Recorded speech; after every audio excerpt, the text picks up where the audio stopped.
Daily Broadside Day 772. I don't know if you've seen this new Jamie Foxx comedy special. I've only seen a couple snippets of it, but bro looks like a 90s leather couch. I don't know where he bought that outfit or who custom made that or who signed off on it and said, that's the move, fam. But it's bad. That's just not.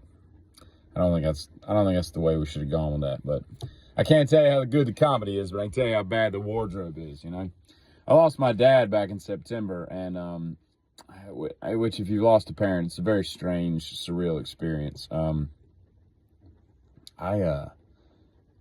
was compelled to call him the other day, and I picked up the phone like I was going to call him. I'm like, he's not alive anymore. It gets so weird how your mind messes with you. And I'll say this. I had heard this a lot about, people that pass on, about how birds come visit you and dragonflies and all this. And I kid you not.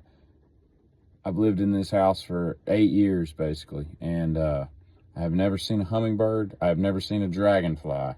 Those bastards were all over my patio this year. I'd be sitting out there, and a hummingbird would come like right up to my head and just kind of sit there and look at me.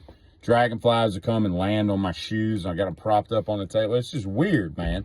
Now, you can't tell me. I don't know what's on the other side. I have no clue, and neither do you. So it's really not a lot of point in talking about it. But there's something out there, I'm telling you. It's just it's a strange thing. But I say that to say this. I was reminded of a story that I had totally forgotten about my dad. I was sitting at home one day, it was like summer because it was like the middle of the week, and I'm sitting downstairs watching TV. And our stairs the basement, you went down and then you turned to right or left and then went down another landing of, there 5 or 6 steps and all. And I don't to this day know where he got this from.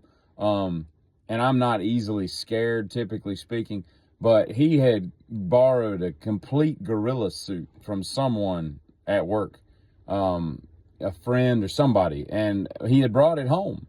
And I didn't hear anybody come in the house.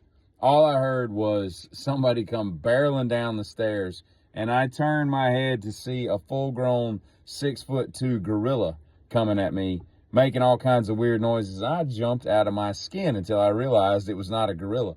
And I was thinking about it yesterday, and I was like, what do you think was happening? It scared the crap out of me for, a second or two. And then you're like, there's not a gorilla in my house. And he took that dang mask off, just laughing like a Scooby-Doo villain. But it was pretty funny. I don't remember again if he ever explained, like, was this the plan all along? Hey, my boy's at home. Let me borrow this gorilla suit. I'll be back in a half an hour. I don't know, but it was kind of funny, and I'd totally forgotten about all that. I also learned about yesterday that you can whip honey. I watched somebody like put honey into like a KitchenAid mixer and whip that stuff into like a white slurry, and then they poured it. I don't know what the hell they were doing with it, but they were putting it in like little cups and saving it for, I don't know what. But I was thinking to myself, honey is amazing, right? Honey's the only product that doesn't go bad. You can keep it out, and if it does get all the crystallized, you stick it in the microwave for a few seconds, it goes right back to normal. And it's a phenomenal product. Honey is like liquid bacon, But the problem with honey is what? It's sticky and messy. But man, I would imagine if you whip that stuff up, you can just put it all over everything. So I've got to, number one, get a mixer because I don't own one of those. I don't even have a hand mixer. So there's not a lot going on with that. When I was a kid, I bobbed for apples. I was probably like 10 or 11. And I was at some, Halloween festival or something. They had just an old school, the metal tub. And, it's probably, 18 inches deep and maybe 12 inches deep. I don't know. And you'd bob for apples. And what I learned that day is that, I was a lot more immune to germs back when I was 10 or 11 than I am today, because there's no way I would stick my head in a bucket of apple spit that other people have been sloshing their mouths around in, because that's disgusting. But I will say this, if you ever need to bob for an apple, gun to your head, you've got to get this done, right?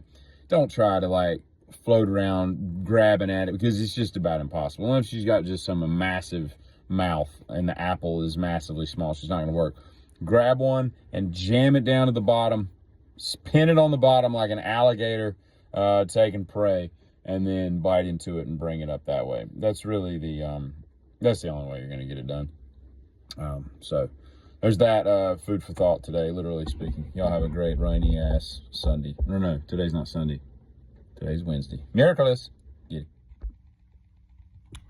I lost my dad in June. I don't know why I said September. Carry on.